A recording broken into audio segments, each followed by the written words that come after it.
Salut les amis, j'espère que tout le monde va bien. On se retrouve pour une nouvelle vidéo spéciale Mercato. On va démarrer avec un premier Here We Go, celui de Fabrizio Romano évidemment, et c'est tout de même une énorme surprise puisque on annonçait quand même plutôt le joueur du côté de Lisbonne au Benfica.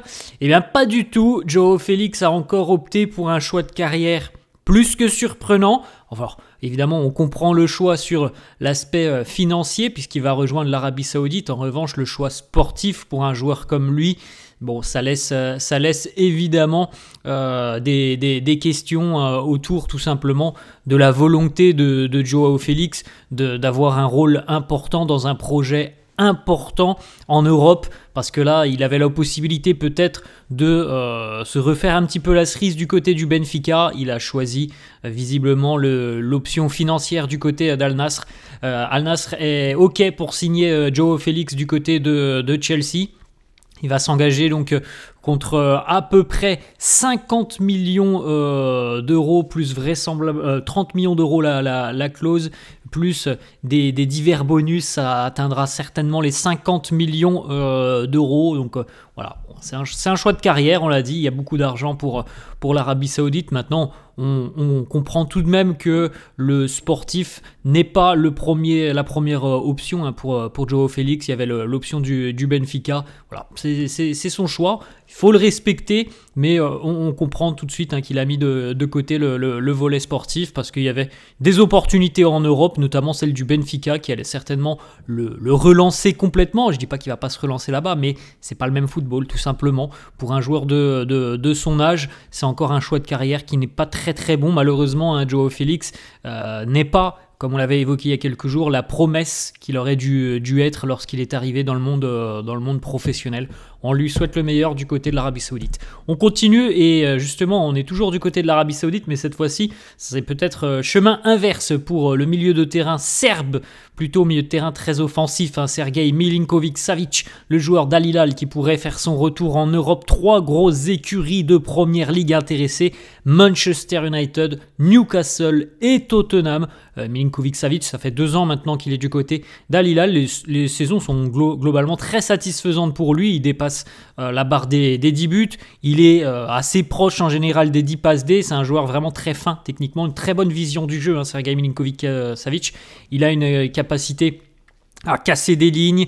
Il a une capacité aussi à frapper de loin, même en force et en finesse. Il est très bon dans l'exercice des coups de pied arrêté. Donc c'est un joueur qu'on connaît aussi en Europe parce qu'il a passé de nombreuses saisons du côté de la Lazio. Il était déjà très régulièrement décisif avec les Laziales. Et à noter d'ailleurs que par rapport à United, Newcastle et Tottenham, United a déjà été cité parmi les clubs intéressés lorsqu'il était du côté de la Lazio. Donc Manchester est toujours sur le dossier.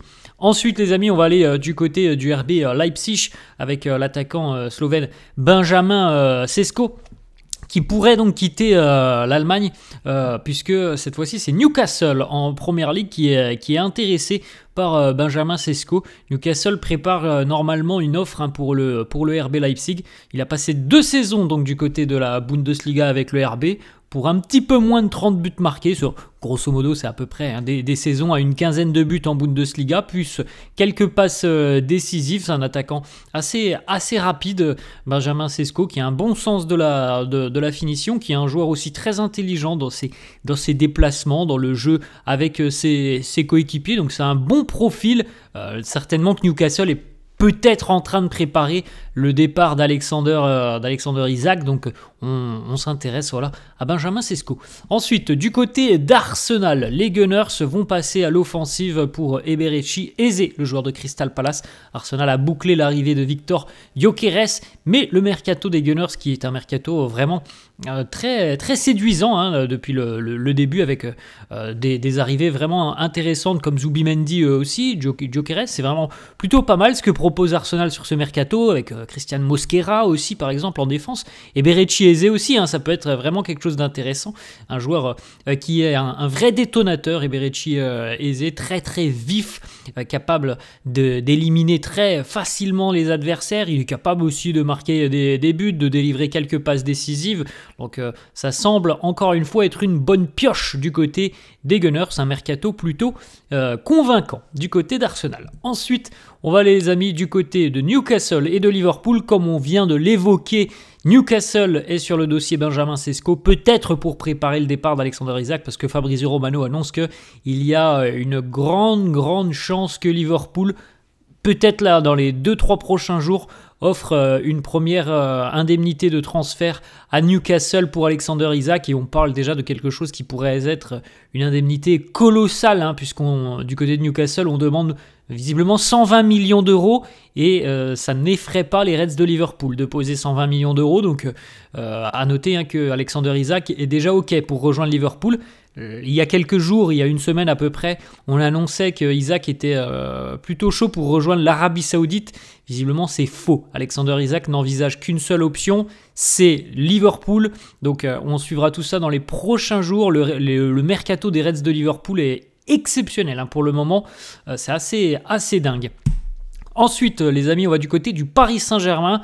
C'est un dossier qui traîne depuis des semaines et des semaines, voire même des mois et des mois maintenant du côté de Paris. Le dossier du gardien italien Gianluigi Donnarumma. Selon la Repubblica, Donnarumma s'apprête à quitter le Paris Saint-Germain cet été. C'est une décision surtout du club, parce que Donnarumma est en fin de contrat en 2026, donc du côté du Paris Saint-Germain, on ne veut pas perdre le joueur gratuitement l'année prochaine, donc on préfère le vendre tout simplement cette année, même si il fait partie des meilleurs gardiens au monde. On n'arrive pas à tomber d'accord avec Donnarumma et ses agents pour une prolongation de contrat, donc du côté du PSG, voilà, on ne veut pas le perdre gratuitement, donc s'il doit partir, il partira cet été sous la forme d'un transfert. Évidemment, plusieurs équipes sont déjà intéressées, Galatasaray notamment, des clubs saoudiens, les deux clubs de Manchester, United et City, sont aussi sur le dossier, ainsi que les Blues de Chelsea.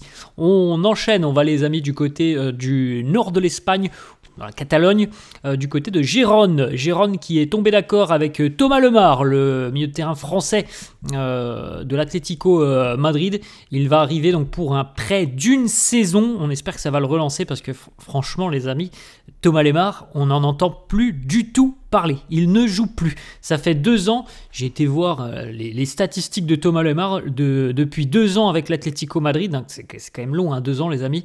8 matchs joués avec les Colchoneros, donc il est complètement aux oubliettes.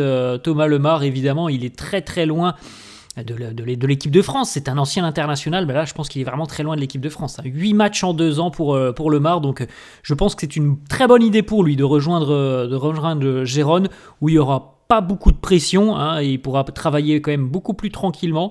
Il aura certainement beaucoup de temps de jeu. Maintenant, à lui de retrouver la confiance et de pouvoir tout simplement se montrer, parce que franchement 2 ans sans quasiment jouer, c'est quand même long pour un joueur qui n'a que 29 ans, donc on lui souhaite le meilleur, et je pense que c'est une très très bonne idée pour lui de quitter l'Atlético sous la forme d'un prêt déjà pour se relancer. On va les amis du côté du Paris Saint-Germain. On vient de l'évoquer, le probable départ de Gianluigi Donnarumma. Évidemment, du côté du Paris Saint-Germain, on est en train de rechercher un autre gardien. Alors, on aurait pu penser que Matvei Safonov, qui est arrivé l'été dernier, serait le gardien numéro 1. Ça n'est pas l'ambition du Paris Saint-Germain. Le PSG souhaite recruter un international français, en l'occurrence le petit jeune Lucas Chevalier, gardien de Lille, que l'on a vu notamment en Ligue des Champions cette saison avec le LOSC. Le PSG est déjà tombé d'accord avec Lucas Chevalier. Les discussions ont démarré aussi avec le club. Ça sera certainement aux alentours de 40-50 millions d'euros le départ de Lucas Chevalier. Du côté du Paris Saint-Germain, Luis Enrique a appelé en personne Lucas Chevalier pour lui présenter le projet du Paris Saint-Germain et lui parler aussi quand même de la manière dont il veut jouer, parce qu'on sait que du côté de Luis Enrique, le gardien n'est pas uniquement qu'un gardien, c'est aussi quelqu'un qui est là pour relancer le jeu, donc il faut être quand même en mesure de jouer avec ses pieds. Et pour un gardien, bon, c'est pas toujours les qualités premières d'un gardien de but de jouer avec ses pieds. Mais là, voilà, Lucas Chevalier est séduit aussi par cette philosophie de pouvoir participer aux créations, à la construction. Donc tout ça a déjà été acté avec Luis Enrique. Donc discussion entre le PSG et Liverpool. On va continuer les amis du côté du Bayern Munich et ça concerne Liverpool. Le Bayern est tombé d'accord avec Luis Diaz et le Bayern est tombé d'accord aussi avec Liverpool. Donc c'est pour ça que les Reds sont sur le dossier Alexander Isak, puisque le Liverpool va perdre le Colombien, l'ailier colombien qui est quand même un sacré goléador, qui fait d'énormes différences. C'est quelqu'un qui percute beaucoup, qui délivre aussi beaucoup de passes décisives. C'est un joueur très complet, Luis Diaz. Il va rejoindre le Bayern. Le deal, ça sera à peu près 75 millions d'euros. Contrat de 4 ans pour le Colombien du côté du Bayern Munich. C'est une information importante, hein, celle-là. C'est une grosse recrue pour les Bavarois. Une grosse perte pour Liverpool, mais c'est pour ça que les Reds recherchent déjà activement le remplaçant de Luis Diaz. Et dernière information les amis, Fabrizio Romano aussi confirme que les discussions entre le RB Leipzig et Chelsea sont très avancées pour le départ de Xavi Simons.